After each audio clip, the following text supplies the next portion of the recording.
What is going on, guys? Today we are going to be covering why you are failing with e-commerce, dropshipping, Facebook ads, essentially the whole process. Now I'm going to break this video down into different sections. I'm going to give you an overview reason why you may be failing, which is very, very common that I see, and then I'm going to break down why you're failing with your store building, why you're failing with your product selection, your product testing, and your scaling. Now I'm going to try to do the YouTube chapter feature where you can just click a button like somewhere around here and choose which part you want to skip to. So if you want to skip to it, go ahead. If not, you can just skip the video.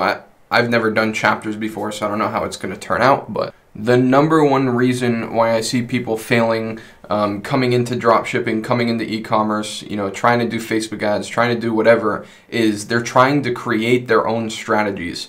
And this is kind of a broad statement, which is why I'm going more in depth on specific things later on. But essentially, building your own strategy is definitely not a bad thing to do. Like, I've done it a few times before. I think I've done it like 2 or 3 times now, where I've had to like adapt my own methods, and now my method is completely created by me. But when I first got started, I took somebody else's method, followed it to a T, really got good at it, and then from there I was able to like test and figure things out on my own. Starting your own method from absolute scratch is nearly impossible, and you can do it, yes, but it's going to require luck, and it's also going to require a shitload of testing, like a lot of testing, like hundreds and hundreds of tests before you start figuring stuff out. So not that trying to build your own strategy is bad, but more like it's better to learn a proven strategy and implement that one proven strategy. And if you want to formulate your own method, do it after you already have something that's working, and don't try to create something that works from scratch, because it's pretty damn hard, especially when you have no experience. So one thing you need to understand, really with anything in life, especially business, is when you're split testing, when you're testing things and you're trying to figure out what works and what doesn't, first you also need a control and a variable. Like, I make this interpretation a lot because it's true. I treat Facebook ads like a science, and dropshipping just as a whole as a science. And what people do in science is when let's say you're trying to figure out what happens when you put vinegar in water. I'm pretty sure I've used this analogy before, but you wouldn't just pour vinegar in water and just be like, oh, that's what happens, right? Because first, in order to understand why vinegar is special, you need to see what happens when you just pour water inside of water. So how you would conduct this test is essentially have 2 cups. One of them you would just pour water inside of the water, and the other one you would pour vinegar inside of the water. This way, instead of just observing what happens with vinegar only, you can see what happens when you have a control and a variable.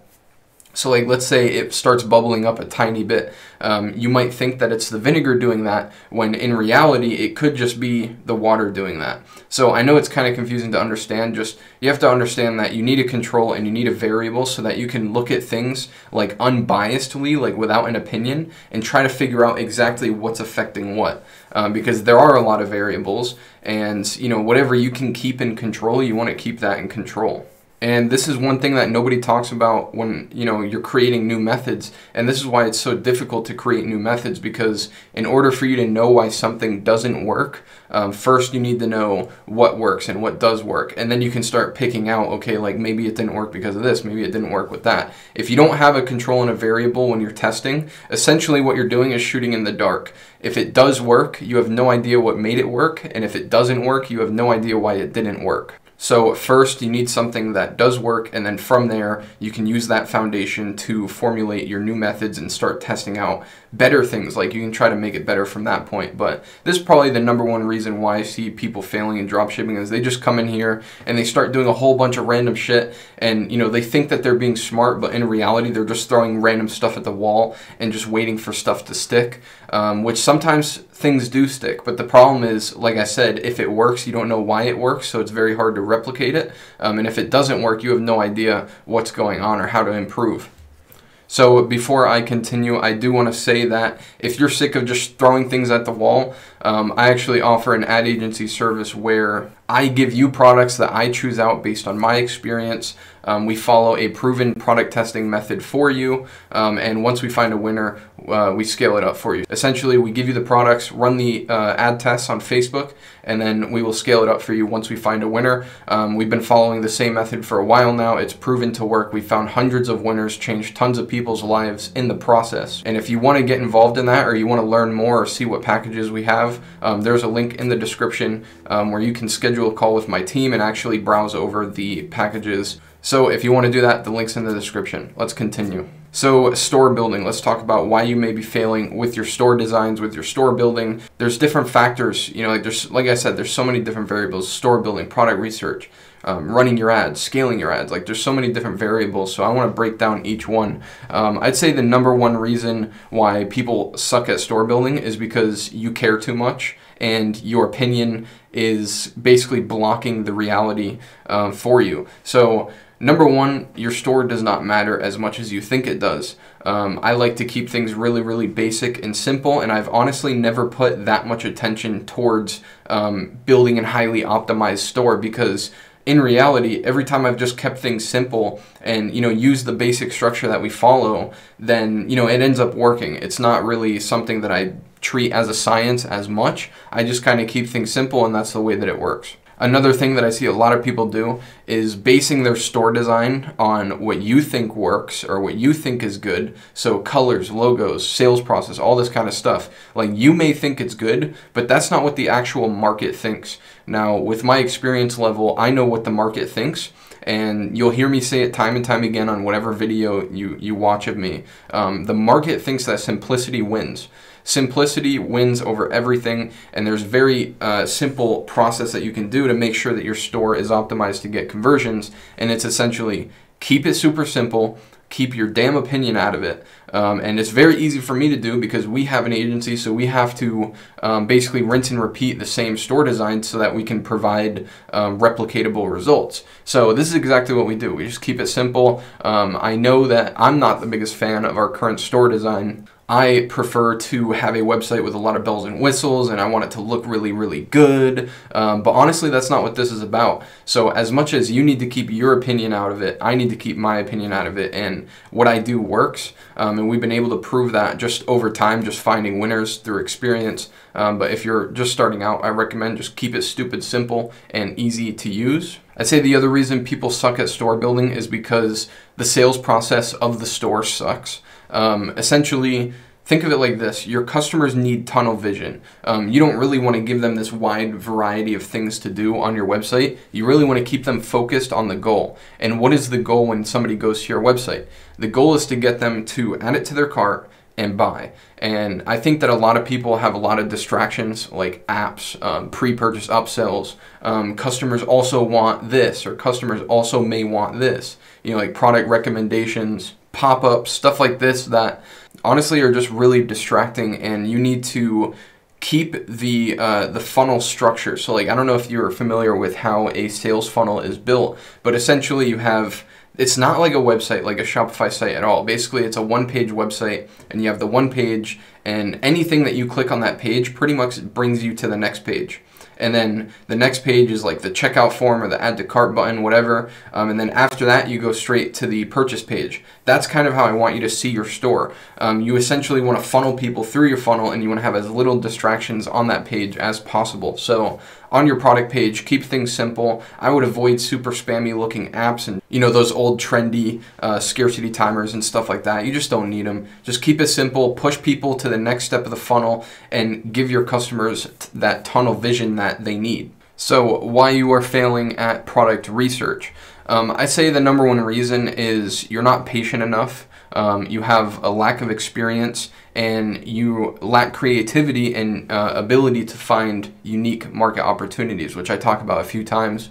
Essentially, you're not patient enough. I'm referring to just giving it time, right? Like giving yourself time. If you're choosing out your own products, you're gonna suck in the beginning. Like you're your good eye for choosing out winning products is just non-existent. So what you need to do is choose out your products, test them, and see the market response. Like if you get 0 sales and you know which direction to go into, keep on testing different things. If you test a product and you get maybe 1 sale, then you need to start testing more products similar to that product. This is why I say patience is really important, because, you know, somebody like me, I don't really have that perspective where, you know, I don't have a lot of experience. In the very beginning, I started off with scaling stores that, you know, already had existing winners, so I wasn't worried about product research. So by the time I was really heavily doing product research, I already had an idea of what types of products to look at. And I also provide this for you by talking about, you know, which products have I taken to 7 figures, which products have I taken to 6 figures. Just go and watch most of the videos on my channel. I talk about product research a lot because it is very important. It's probably the most important thing in this business, is just finding the right products to sell. But this is also part of the reason why I directly provide products for my agency clients, because it is a difficult thing to do. No offense to you, but I don't trust your judgment, so I'm basically choosing out all the products myself for them. That way they can just kind of skip over this whole step. You know, like they know that they're testing good products from the beginning.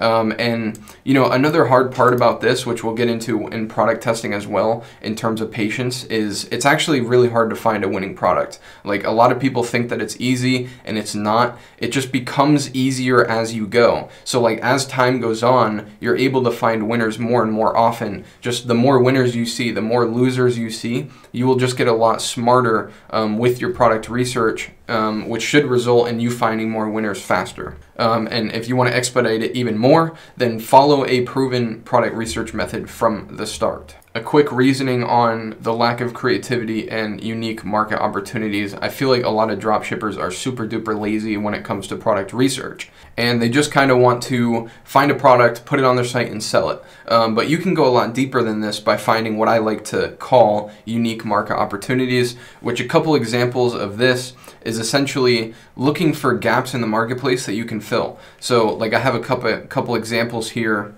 Selling an existing product but with an addition. So most people wouldn't think to sell bicycle helmets, but I actually found a bicycle helmet with a built-in sunglasses, and it protects you from the sun, it protects you from the wind. But what this was a totally unique market opportunity, and this product made a lot of money. I was able to find it super early on, like when it was one of the first listings on AliExpress, as I do, because I'm all over the place on there. But this is the perfect opportunity of, like, taking an existing product and, you know, it having an addition. Like, yes, bicycle helmets are super common and there's not a whole lot special about them, but by adding that little flip down visor, you now created this super unique product that, you know, you can't go to Walmart and buy, and you can't go to Dick's Sporting Goods and buy. You know, like, now you're kind of offering something unique to the marketplace, and even better if you can offer it at a good price. Or maybe you can find a product that solves a huge problem that a ton of people have, but maybe just people don't know about it, or maybe there just aren't a lot of solutions out there. This is super duper good. Like, if you're super involved yourself in an industry like snowboarding or bicycling or playing guitar, like, if you're involved in these industries, you have an upper hand to find these unique market opportunities because you know more about that customer. You know the types of problems that they're having. You're a user of the products in that market, so you're able to find these unique market opportunities pretty easily. So why you are failing with product testing? So the number one reason, obviously, is you are not following a proven ad strategy. Yes, I know a lot of these say that you're not following a proven this. That is one of the biggest reasons, though, as I talked about in the overhead section of this video. But one thing that I want to point out, specifically why not following a proven method hurts you, and essentially it's because how you create your campaign is super duper important. Like, when I do a creating a Facebook ad test campaign video, I'm not just showing you how to use Facebook. I'm showing you how to set up your campaign the right way. Like, I'm talking about the demographics, the placements, the budgeting, how many ad sets in a campaign, all these little specific details that a lot of people just brush over. Or, you know, maybe you think that you should make it 18 to 24, even though I say that it should always be 18 plus for the age ranges. Every single detail in your ad set and in your campaigns matters for the way that it optimizes. It's not all about just how to use a platform. So when I say follow a proven method, I'm not just talking about following some sort of random ideology. I'm talking about following a very specific set of rules that are built to have the highest success rate. That brings me to my next purpose, which I see a lot of people doing this, which is you are following a proven strategy, but either you're not following it to a T or you are mixing it with another strategy. Now, this is super common. Like I said, either you think that your opinion on what would work is better than mine or whoever's teaching you this method, so you like alter it a little bit, like I said, like changing the age range even though I say not to. Or, you know, maybe you're blindly watching a training and you're not really paying attention to all the details, so you're not able to follow that method to a T. Or, you know, you like one thing from my method, but you like another thing from somebody else's method, so you try to combine them. Like, doing this is probably the reason that you're not successful with testing if you are doing this. Another big reason is you're too emotionally attached to your products that you're testing. You know, you're unable to move quickly and do very effective tests just because you think that the product is better than it actually is. I keep very strict rules with my product testing for this reason, and there have been products that I think, you know, hey, these have to be winners. Like, these products are so good, I don't believe that they didn't work. And yes, I will go retest them, but I will do it with a different pixel, a different store, probably even a different ad. Like what most people do when they're in that situation where like they think a product will work, they just don't know how. They'll just keep on testing it, and you know, 2 weeks later, now you've spent $600 and you have 2 sales, and you know, you just wasted a bunch of time and money on a product that is not a winner. So stop being emotionally attached to your products, and you know, get some sort of structure to your testing and be strict with it. You can follow your hunches and retest things if you truly believe that it's a good product. But like I said, new pixel, new page, new ad, like new everything, just to give it a fair chance, like at a retest. And the last thing to consider with this is maybe you aren't failing at all. Like, product testing, like I said earlier, is a really hard thing to do, and it's not easy to find a winner, especially if you're a beginner and you're not following a proven method. It could take a while. Even if you're doing everything the right way, it could take you, you know, 10, 15, 20, 30 product tests just to find a winner. Now, it doesn't mean that you're doing anything wrong. What it means is, you know, you just haven't popped a winner yet. It's pretty much that simple. And that's another reason why it's so important to follow a proven method, so that if that does happen, you're not questioning like, oh, was it my store? Was it my product research? Was it my ads? If you're following a proven method, you don't need to question what it was, because this is your answer. Like, you just haven't popped a winner yet.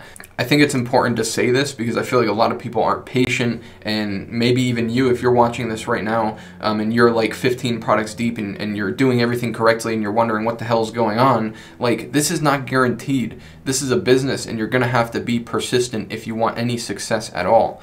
And if you know you can't even make it through 15 product tests without changing something or whatever, then you need to question whether or not this business is really for you, because essentially it's called testing for a reason, and part of the reason you may be failing is literally just because you haven't ran enough tests. So I thought it was important to mention that because I don't want to sit here and act like, oh, it's 100% strategy. Like, if you do everything correctly, you're going to see success, because it's not like that. Part of the reason that you're failing in general is just you haven't given it enough time yet. So now let's get into scaling. Why you're failing with scaling. Of course, you're not following a proven method. I'm not going to elaborate any more on that. I'm sorry. I just keep on mentioning that, but it is so true, and I want to emphasize that. But I'll get into the next thing because I don't need to explain why that's important. A huge reason, like, I have a lot of people that come to me, you know, maybe they're doing 1,000 a day or 5,000 a day, or I had a guy come to me the other day doing 15,000 a day, and they just can't figure out why they can't scale past a certain point. And I think one of the biggest reasons is because you have zero processes when it comes to creating new campaigns, analyzing campaigns, retargeting. Essentially what a lot of people do when it comes to scaling is just do everything randomly, and like we talked about earlier, you need a control and a variable, and that kind of premise is true for scaling, not only testing as well. So having structure to your madness is super important, and it doesn't really matter what the structure is, just as long as you stick to it and you have rules to follow. And essentially having systems and patterns allows you to very easily ramp things up, right? Because it's very hard to ramp something up if you're doing everything completely random and without reason. But when you actually have reasoning and you actually have a way to stack things and build off of each other, then it's pretty easy to figure out, okay, where do I spend more money? How do I increase the budgets on these? How do I scale horizontally more? How do I do more with retargeting? These things start to become very clear when you have a system and a pattern inside of your ad account for scaling. Now, if you haven't had a winner yet, I can tell you that there is a reason that, you know, you can't really avoid. There's a reason that you're going to fail at scaling. Everybody fails at scaling because at one point the product is going to die out. Even for brands, even for large companies, the product dies out. That's perfectly normal. But the things that you can control is your back-end systems. I'm talking about fulfillment, customer service, you know, your shipping times, keeping your customers happy just in general, like all of your back-end stuff. Now, like I said, if this is your first winning product, or if you haven't had a winning product before, it's likely that one of these things is going to be the reason that you fail at scaling. Now, you can give it all of your might into making sure that you have the best fulfillment, the best shipping times, the best customer service. You can give a thank you card, you can do all this crazy stuff, and you probably will have issues with this, and it's just something that you have to face as a dropshipper. It's a very common issue, and it's something that, again, you will get better at in time, but this is a huge reason why people fail at scaling, is just because they have shitty shipping times, terrible customer support, so they start getting chargebacks and, you know, payment processor issues, and now your Facebook feedback score is terrible. Like, there's so many things that can go wrong, and it is definitely one of the biggest reasons that Shopify stores fail at scaling in general. I'll say for you, you will probably run into these issues if you haven't yet, so it's good to know about them and at least know that they're there, and you know, do your best to avoid sucking on your backend systems. That was the video. I hope that it was super valuable to you, and you can kind of look at, you know, maybe you can audit yourself and try to figure out maybe some of these things you're guilty of. I know that on my journey up until where I am today, I've definitely been guilty of a few of these things, quite a few of them actually. That's how I know that they're issues, is because I had to solve them for myself. But hopefully you're able to audit yourself and pick out some things that you can improve, and you know, it'll just improve you as an entrepreneur in general, and not only just in e-commerce and dropshipping, because this is kind of all just general advice, especially the one about caring too much, you know, letting your opinion get in the way of what the market thinks. So I hope that this video makes you a better person and a better dropshipper just in general. If you did like this video, leave some comments down below. I would actually love to hear your feedback. If I have things that I missed, or if you have something to add to one of these sections, then feel free to leave a comment, because I'd love to see it, and I'm sure that the other viewers would like to know as well. Like I said, if you want to skip all this bullshit and just have us do all the work for you, basically done for you product testing system, there is a link in the description to check it out. It'll show you the packages, and then you'll have the ability to schedule a call if you are interested. But that's it for this video. I hope you guys enjoyed. This is Noah Burr, and I'm out. Peace.